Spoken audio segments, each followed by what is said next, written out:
surprised to be the first Australian Shane on the Lord's Island Court? Oh yeah, definitely, no doubt. I'm still struggling to get my head around it, to be honest. Especially, I had my eye on the batting side of things to try and get 100 at Lords in my first Test here, but unfortunately that wasn't meant to be. But yeah, to be able to get it as a bowler is, yeah, really, it's going to take a while for me to really get my head around it, because it's something that, you know, over the last few days leading up to this Test, I worked really hard on a few things on my bowling, and for it to come together in this Test match, I knew I had to work on a couple of things, especially because the last sort of 3 or 4 months my bowling hasn't been exactly where I wanted it, so for it to come together today has been brilliant. Anything in particular on the bowling? Oh yeah, it's just more so finding a way to be able to swing the ball. I know my pace has probably slightly dropped a little bit, and I think I knew I needed to do something with the ball, so to give myself more of a chance of being able to make the most of the conditions, especially here in England when the ball is swinging conventionally and does swing just about all day because of the Duke ball. So the conditions were absolutely perfect today. Overcast conditions meant that the ball swung all day, as well as a bit of seam movement as well. So I definitely had to make the most of the conditions, because I knew how hard it was, even yesterday morning, how hard it was to bat with the ball swinging and seaming around. So it's nice to be an all-rounder, if you miss out with a bat, and make the most of conditions that are a little bit more favourable to the bowling. Shane, it's 250 odd in the first innings. So you guys confident going into bowling going pretty well and passing the match to Debbie's answer 3 and 4 such important positions? What was it like going down? Yeah, well, I think we knew we actually done a pretty good job getting 250 on that wicket, and the way the conditions were.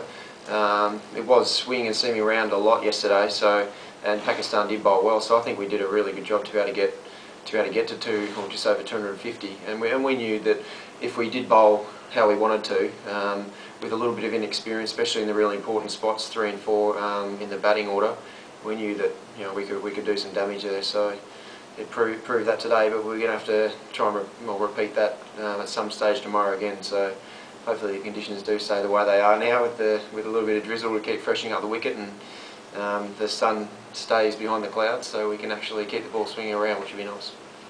You look to have particularly enjoyed the wicket of Shahid Afridi. Do you have any idea what the reaction would have been if, say, you'd have come out at 5 for 83, gone out and batted like that, and come into the dressing room? I'm not exactly sure. I've never done that before, so and probably never will. That's just the way Shahid plays. I think that's probably the only way he knows how to play, is to be able to come out and take the attack to the opposition. And I think that's the reason why people love him, but also people can get a little bit frustrating with him at times as well. But I had no answers for a couple of overs. Every time I bowled somewhere, a ball that I felt came out well, he just hit it for 4 or 6. So it was nice that he shanked one of my in-swingers to be able to get him out, because he can do some damage, especially if it really is his day. He can take the game away from you pretty quickly, the way he's batting like that. So yeah, but I don't think I'll ever experience batting like that number 7 in a Test match. Mitch? Oh, sorry. Shane, it's quite extraordinary. Your best moments in Test cricket probably have been at the biggest stages like the MCG and the other Lords. So it must be a big thrill, I guess. Oh, no doubt it is. Yeah, definitely. I think like the MCG Test last year, or last year, get it right. Yeah, it was my first MCG Test. It was a very special moment to be able to get my name up on the honour board there with all the names of the legends who played at that stage was pretty amazing. So yeah, my first Test here, I've been looking up at the board, both boards, the bowling and the batting, but especially the bowling actually, because seeing Keith Miller up there and what he was able to do, getting 10 wickets in a Test match here a number of years ago.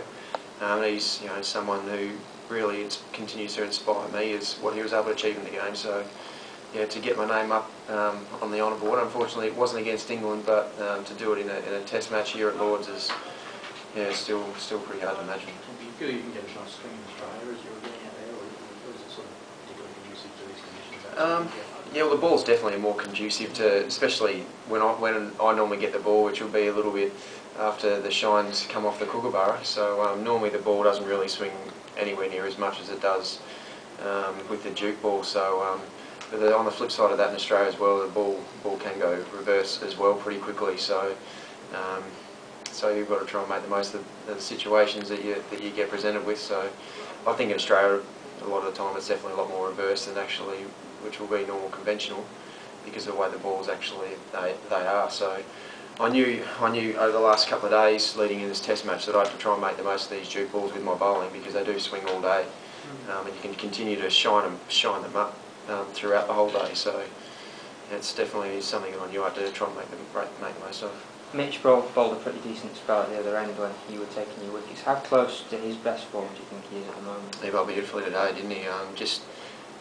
You could see him working over the batsman every single over. It was absolutely brilliant.